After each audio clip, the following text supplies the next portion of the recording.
Hello class, so this is CSE 5250, Section 2, Week 7. Now, we have quite a bit to go through, so buckle up, and let's begin. The first things first, I'm going to pose a few questions, and this is basically a recap of what you may have learned in operating systems. Though I did recap this as well in last week's video lecture. So, what are the differences between processes and threads? So that's one question. The second question is, what makes an OpenMP-based program different from an MPI-based program? It's basically processes versus threads. What are the differences? And what are the programming differences between the two? The two questions are worth 10 points each, and they total up to 20 points, so answer these questions whenever you get the chance. Moving on. Oh yeah, and these will be on Canvas as well, so that's where you submit your answers. So, with that out of the way, how do we rewrite the Sieve of Eratosthenes to use MPI? Well, remember how simple the Sieve was when we had no multi-threading at all? And even with multi-threading, when we used OpenMP, it was as simple as adding in a compiler directive, and that's it. The whole program is made parallel. So how do we do that with MPI? We can't really call it multi-threading anymore because there aren't threads to work with, only processes. But how do we parallelize it using using MPI instead of OpenMP? Well, it may be useful to think of the whole program as being smaller programs that happen to occupy the main function. So, if you recall from the sample programs, we had an if statement. There was code that would only ever execute under the condition. There's code that would execute under the condition that the process was ranked 0. And then we'd have another code block that would be executed by any other process that isn't ranked 0. So we can populate this code block here with all the code that would be executed by rank 0, and the other one down here by code that would be executed by all other processes. So the program for rank 0,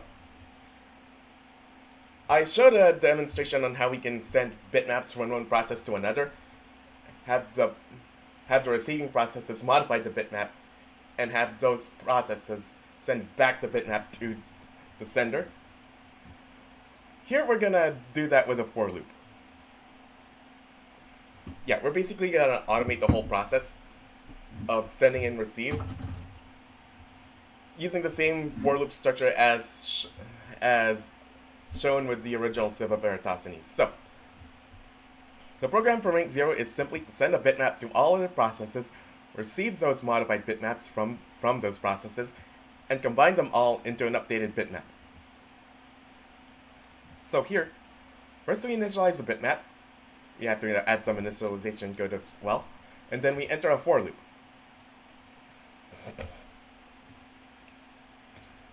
Of course, this is a process that has to send to all other processes. So we need another for loop in here that sends the bitmap to all other processes. And then we need another bitmap to receive those modified bitmaps again. And then we need another for loop to go between each array and bitwise and each corresponding pairs of elements. You'll see what that entails later on. I'm just saying right now, there's quite a bit of for loops. For the ones receiving the bitmap, it's a little bit similar, and it's gonna look more like the for loop for the Sieve of Eratosthenes. The program for all other processes is to receive a bitmap from rank 0, flag certain numbers as non-prime using another for loop, and then send back the modified bitmap. So we initialize the bitmap. We just declare it. We don't have to initialize anything since it's going to be modified with the receive function. And then we enter a for loop, and then we enter the nested for loop that will go up the array and flag non-prime numbers as non-prime. And then once we exit this inner for loop, we send back the bitmap. And because each iteration of the inner for loop doesn't influence the result of successive iterations, we can divide the work of the for loop among multiple processes. So here, each process gets a different starting position based on its rank, and each process increments j, this is for the inner for loop, based on the com size.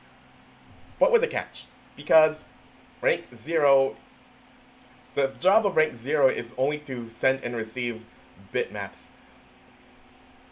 And it is not getting any of this, it is not doing any of the work shown here.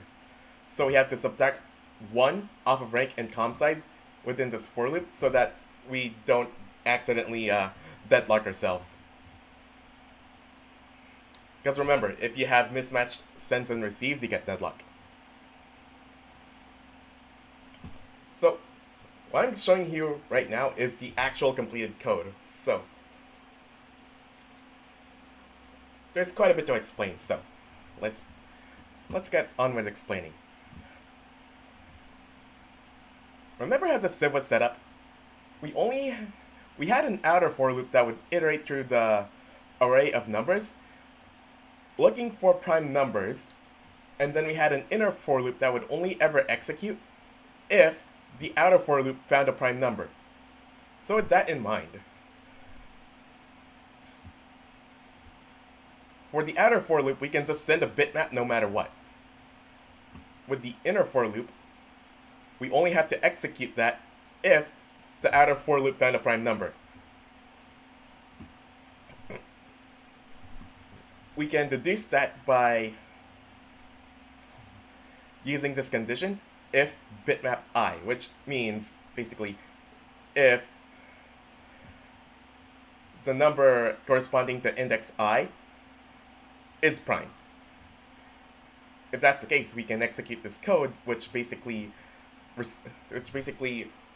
opens up rank 0's mailbox to receive bitmaps from all other processes. Here, you can think of this code here as rank 0 going to the post office and delivering letters to all other processes. It's only during when this condition is true that bitmap I will find its mailbox full, if we're gonna go the post office analogy here. Receiving and updating can be also done with this aim for loop. So I said that we'd have nested for loops. So first off here, the receive operation needs to be done in a for loop because that's how we make sure that we have no other. This is how we make sure that we get every message from every process. But how do we update this bitmap? We want to update this bitmap. We ultimately want to update this original bitmap here. So when we go through the for loop again, we can send it back after we've updated it. So we do that by adding another for loop within the for loop. So we're storing the receiving bitmap. We're storing the receiving bitmap in its own bitmap, and we want to use the AND operation on corresponding pairs of elements between the two bitmaps. And we want to do that element by element, so that's why we need to have a nested for loop in here. So for int k equals 0, k is less than 100, because our max size was initially set to 100, k plus plus. Yeah, we set it to 100 for the sake of example. I'll show you what we can do to make it arbitrarily large as we want. So with that, we say bitmap element k. This is I, but it should be k. Keep that in mind.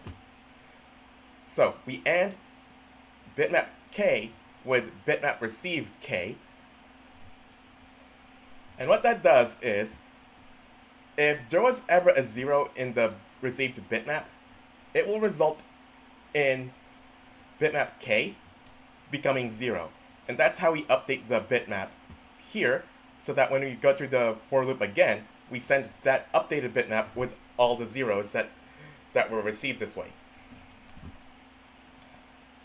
How about the else code? Likewise, all other processes will be receiving a bitmap from rank 0 for each iteration of the Sieve's outer for loop.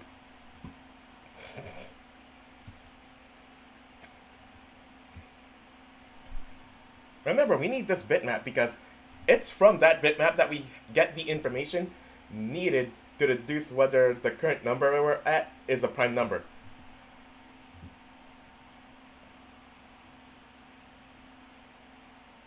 So this bitmap contains information on what is the current prime number.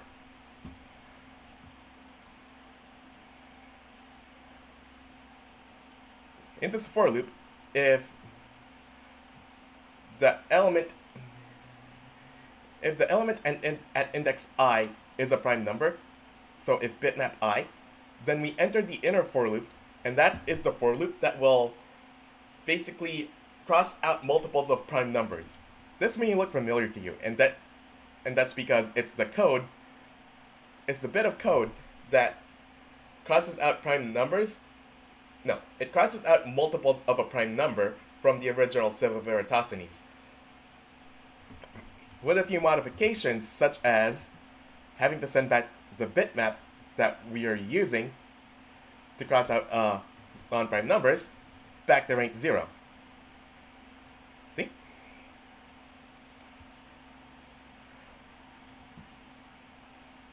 And remember, we have to modify the code within the for loop here, so that each process starts at a different starting point, but they increment by a number that isn't 1, because that way we can have processes leapfrogging one over one another, so that overall, each process is doing a portion of the work, but collectively they're doing all the work, hopefully at the same time.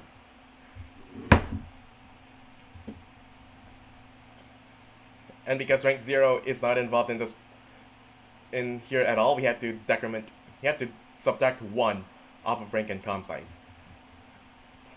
So, that's it for the presentation. You can refer off of that if you need to.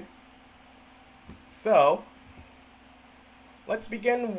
Let's now start programming the Sieve. Now, what I'm going to do is put this here, and I'm gonna put this here.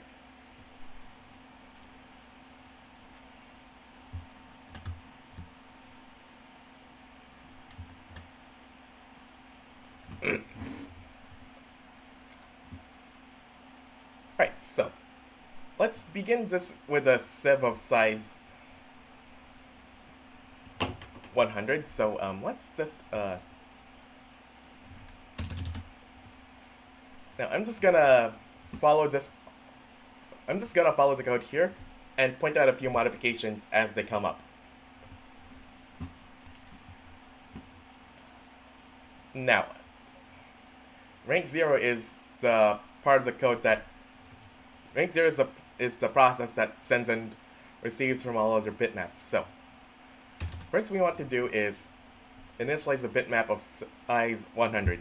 Now, I put this const int max number way on the outside of the if statement, because this is in a way a number that it's like a global constant, but not quite. It's a number that every process needs to know, so that's why it has to be on the outside, so it's available to, well, every process, not just exclusively within these code blocks. Right.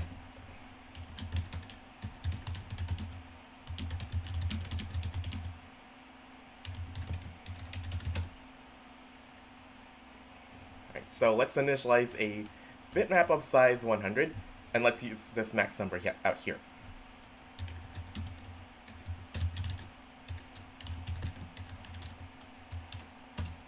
Max number. And then we initialize each element of the bitmap to be true. So, for int I equals 0, I is less than 100, I plus plus,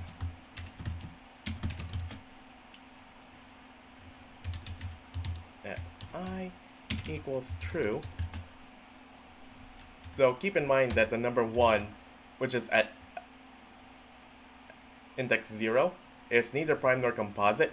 So for completeness, what we also want to do is say bitmap 0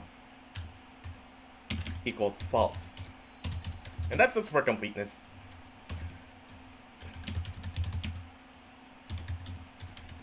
And then we enter the for loop for int I equals 0. Actually, no. 1, because I have to skip the number 1. I is less than max number. I plus plus.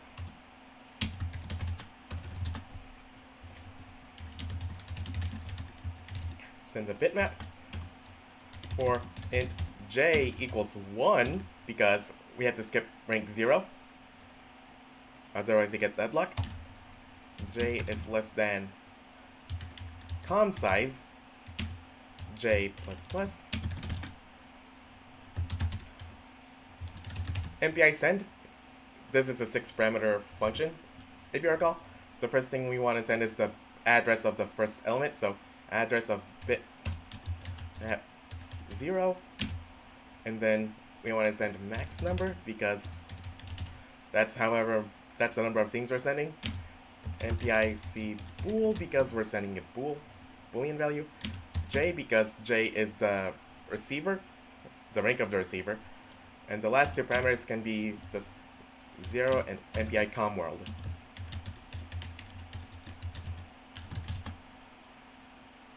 And that's the send.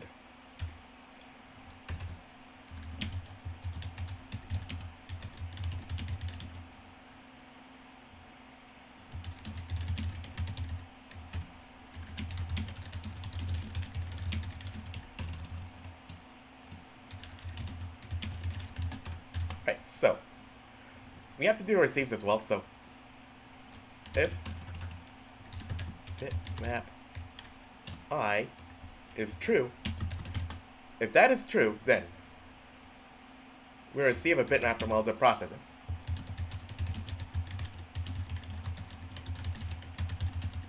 And these bitmaps will have some of their bits changed to 0, if you recall.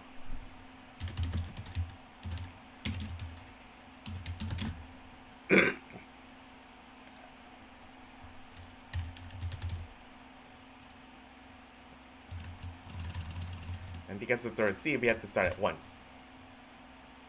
If j equals 1, if j equals 1, j is less than com size j plus plus. And then the receive function is a 7-parameter function, so first we need the bitmap. No, we need another bitmap with which to receive the bitmap. So bool bitmap receive max number. So this is just going to be a bitmap that we're gonna use to receive the incoming bitmap. No initialization needed. It's just there as an empty slot with which to receive values from the incoming bitmap. So mpi receive address of the first element, so bitmap 0 max number, because we have that many elements coming in. Mpi bool, because we're receiving bools. j because that was the sending process. And then the last three parameters are 0, MPI com world, and MPI status ignore.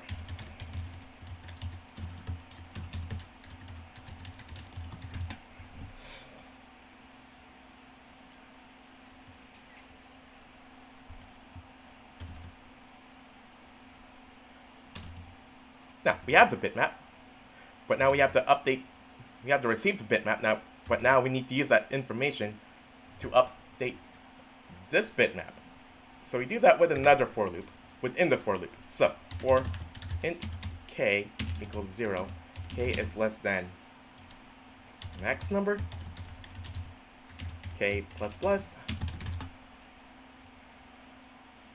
bitmap k equals bitmap k and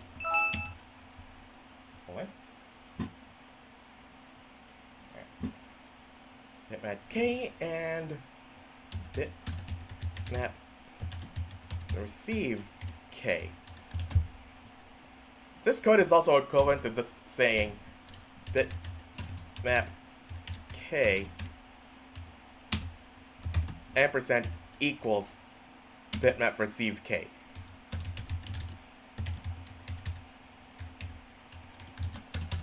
So this will work too.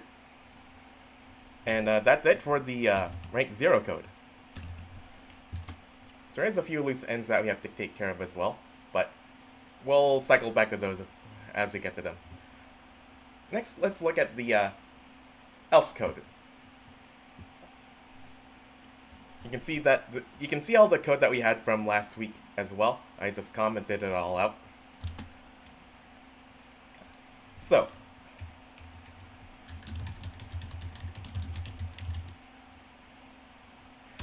we're just gonna declare the bitmap. We don't have to initialize it with any initial values. So really it's declaring a bitmap. So bool bitmap of size max number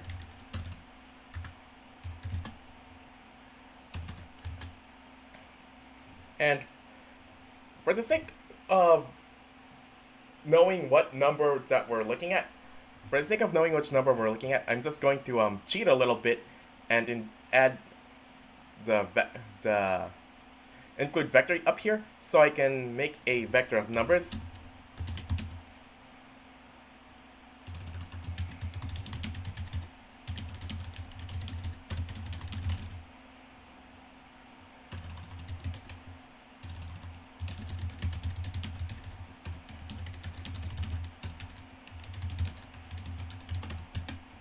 So let's just make a vector of numbers. So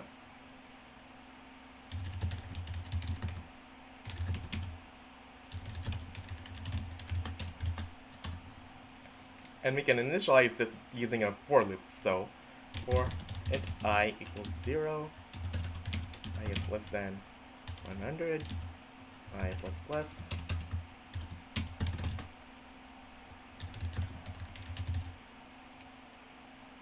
list numbers dot pushback I plus 1.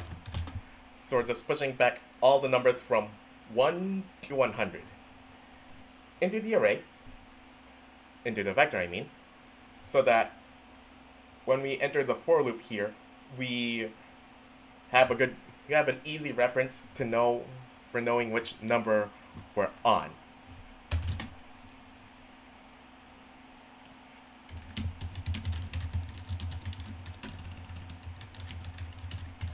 In fact, let's use it right now to get the current prime number.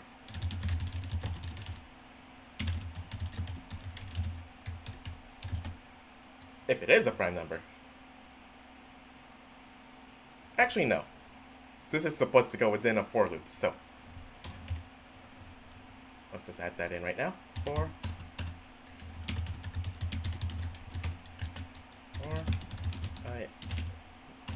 int I equals 0, I is less than 100, I plus plus, and we just copy paste.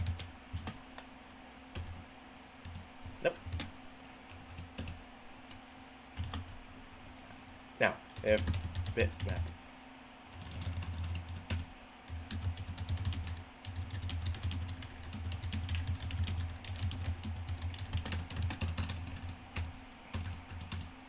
Now we enter the nested for loop, so if bitmap I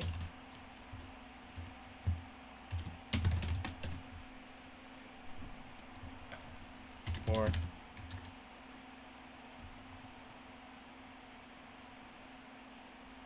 oh, I actually missed a step.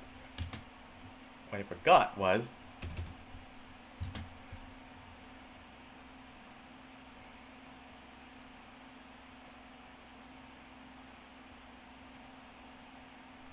actually no.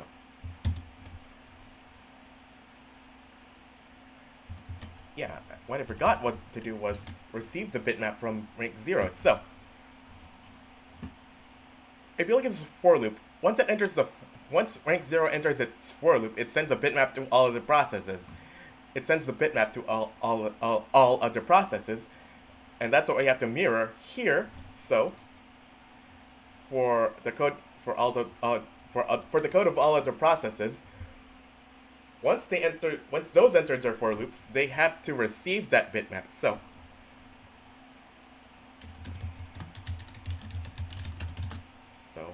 Mpi receive address of bitmap 0 max number and Mpi bool 0 0 Mpi com world and Mpi status ignore. And now we have our bitmap. Nice. There we are.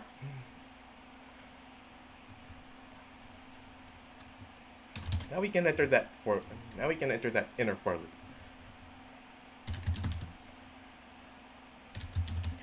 If int j equals 4, int j equals rank minus 1,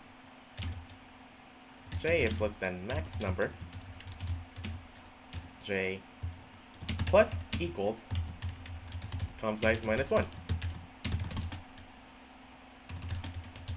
And then we just sieve the numbers that aren't prime. Yeah, we just cross out the numbers that aren't prime.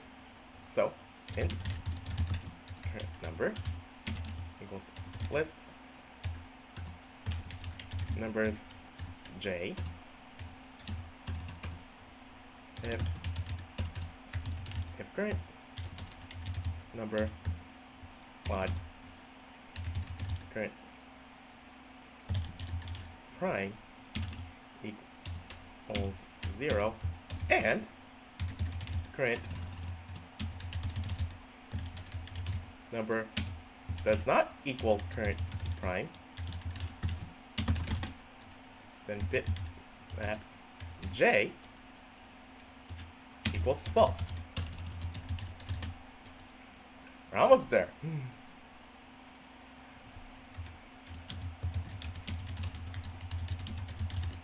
Send back updated bitmap. And for that, we just use the send function.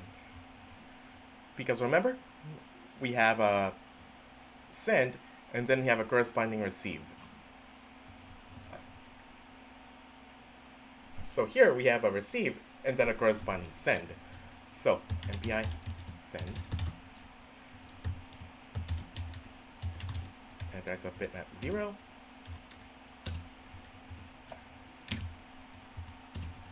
max number Mpi bool 0 0 Mpi com world. And that should be it. Alright, so let's try this out. Now, another thing I noticed when I was looking at my past videos is that my webcam is actually covering up part of the Solution Explorer here. So, whenever I was right-clicking to open in File Explorer, I was clicking the icon that has the word solution right after it. So open folder in File Explorer. It'll open up this folder. I have this thing open already, so now, because this is a 64-bit version, I go to this x64 folder, and then the debug folder in there, and then we have the program that we want. So let's put this aside, and if we can type in the address bar cmd, and then we just type in Mpi x. First, I want to make sure I built this thing. So Control-Shift-B, build succeeded, nice. Now, Mpi exec-n, let's do 4 processes, and CSE-5250, Mpi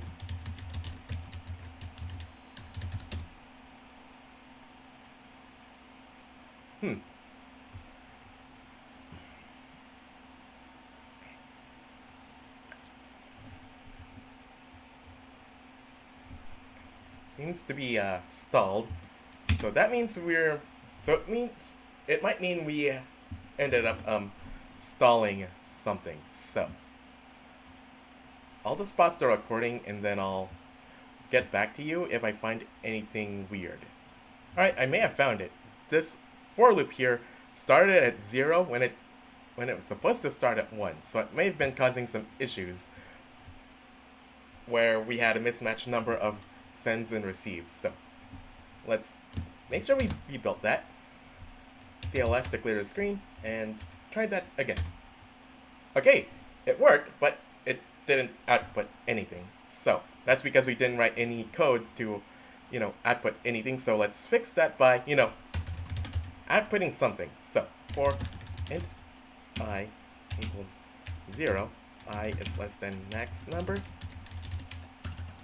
I plus plus,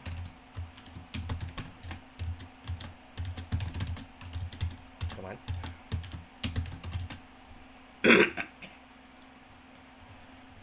if bitmap I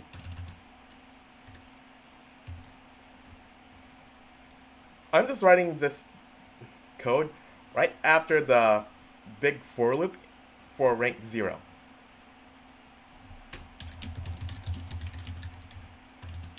So we're just going to print some prime numbers here.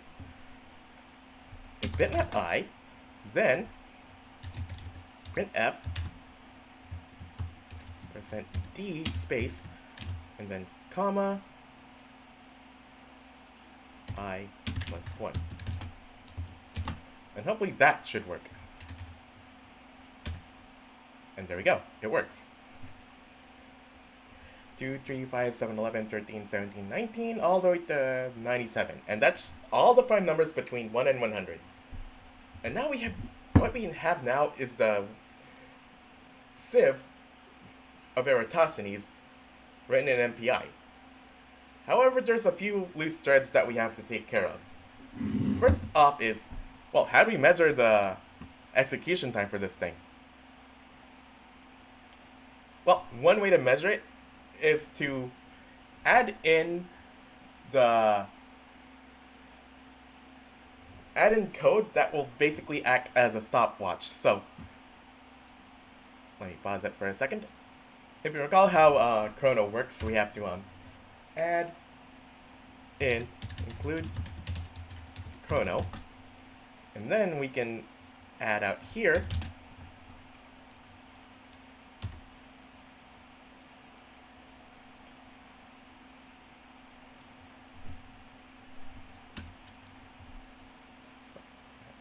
autos.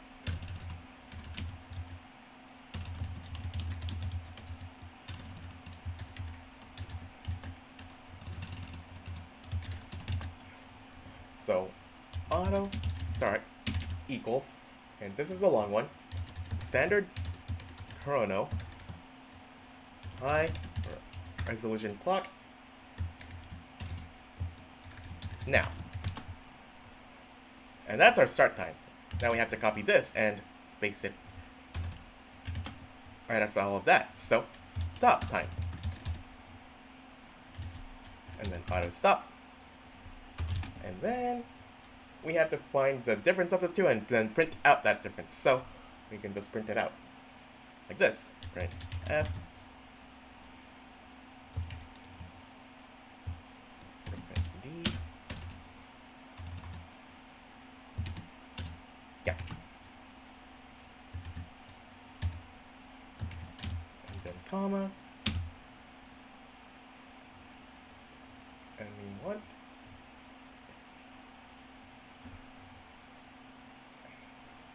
now, right before we print it out, we need to store that difference with. We have to store that difference. So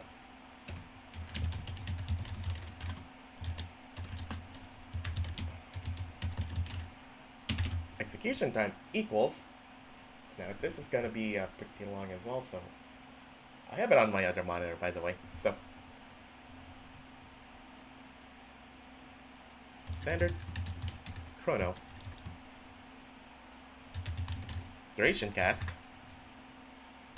standard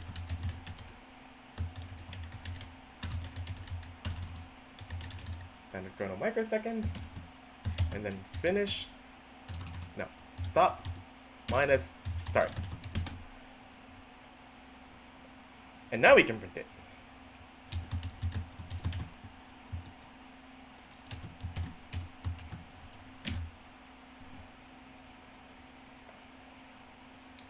And that would look like this.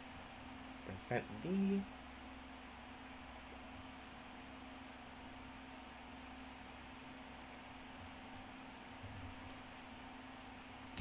Exact time.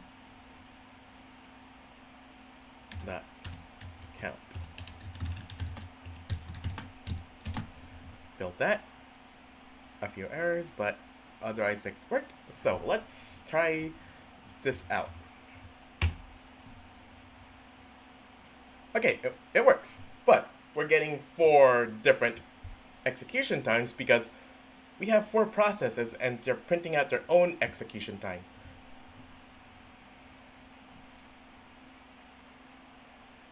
Yeah.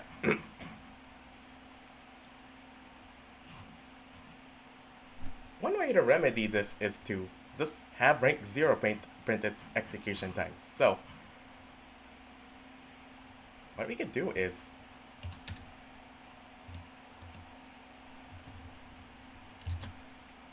there's several ways to go about this. One of them includes putting all this start stop code within the code for rank 0 itself. But another way to do it is to just simultaneously print out the rank and the execution time. So we get a pair of numbers that basically says this process took this much time to execute. So let's write it in a format that's a little bit more readable.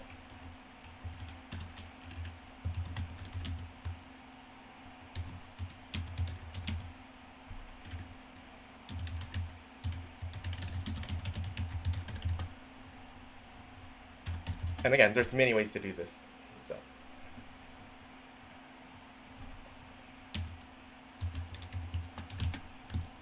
we build, and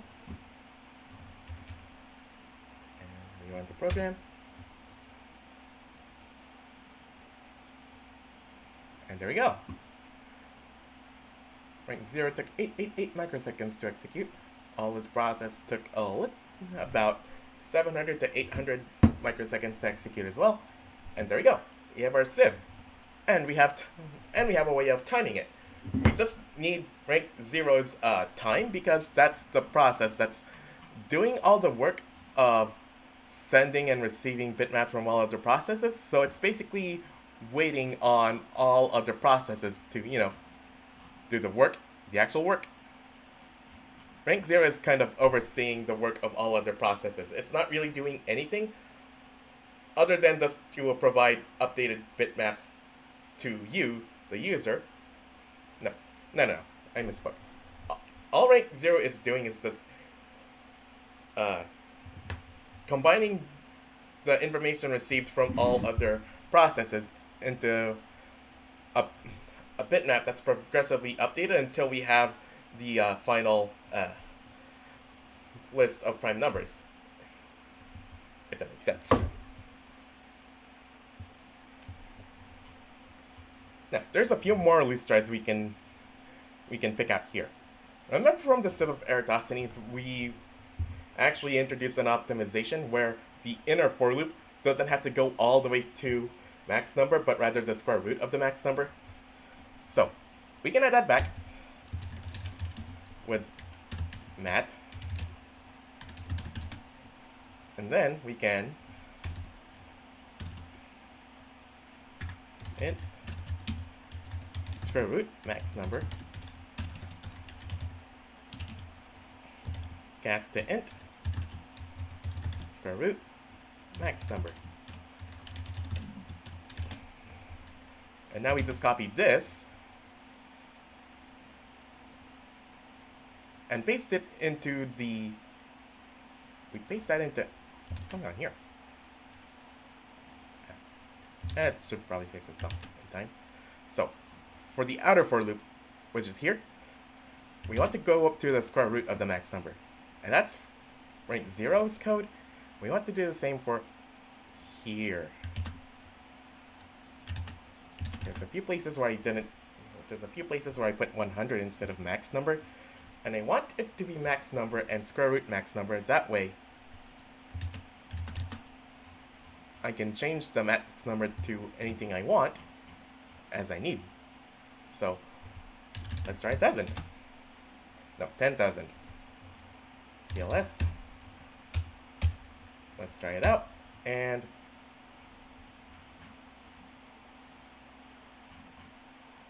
it's printing it twice.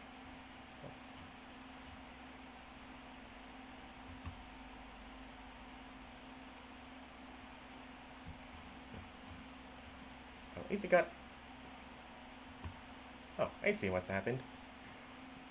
One process interrupted the other, and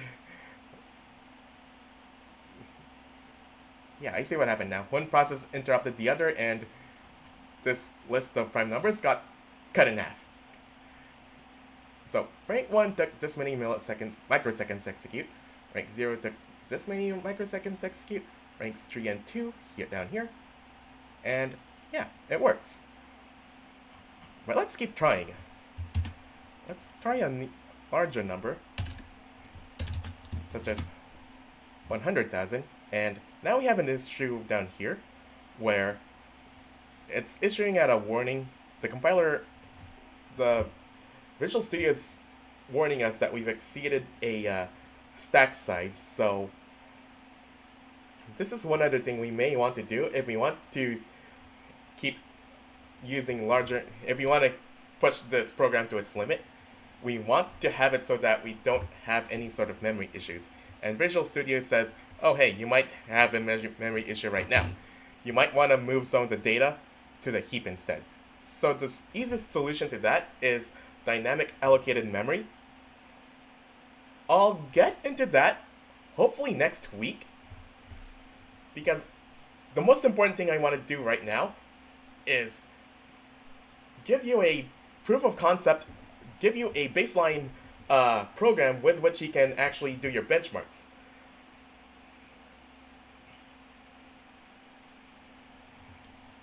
Speaking of which,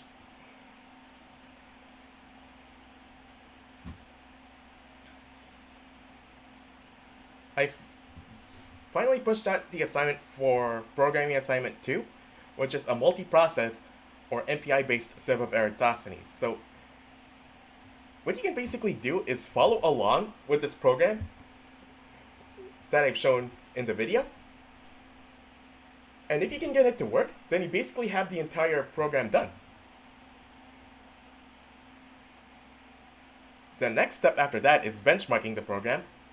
And I'll get into what we want to do with the benchmarks, but basically what I want you to do with the benchmarks is try the program with different combinations of process counts, thread counts, and max numbers to see if there are any scenarios in which multi-processing and multi-threading, parallelization in general, under what conditions does parallelization help, and what happens in the cases where it doesn't. And I want you to come to your own conclusion as to what combination or where's the threshold in which parallelization begins to help, and where is that threshold where it starts to become less helpful. So yeah, give me a second. By the way, this programming assignment is due on the 14th of October, so for the time you watch this video, you might not have enough time to well, I hope you have enough time, and if not, then you can just let me know about it, and I can just push back the due date a little bit. But with that in mind, the only other loose thread we have with this program is having to deal with this the only loose thread we have with this program right now is the memory requirements. We may have to switch to dynamically allocated memory, but as I said, hopefully next week I'll have a little bit of what to do. So otherwise, this program is good to go for fairly small max numbers. So if we try it with 1,000, it should still work. If we try it with 100, it'll work too. But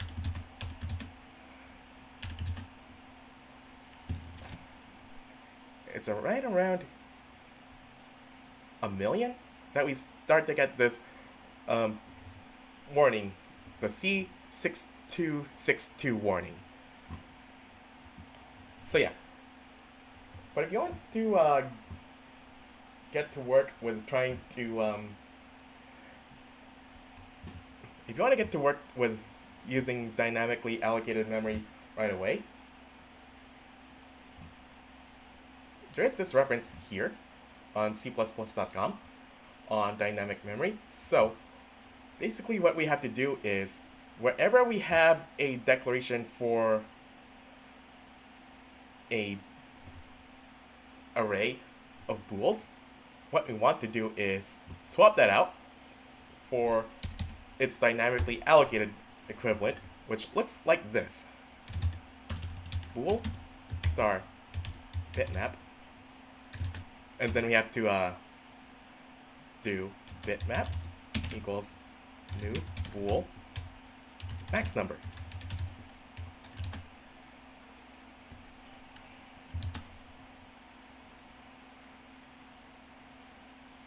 And that should work.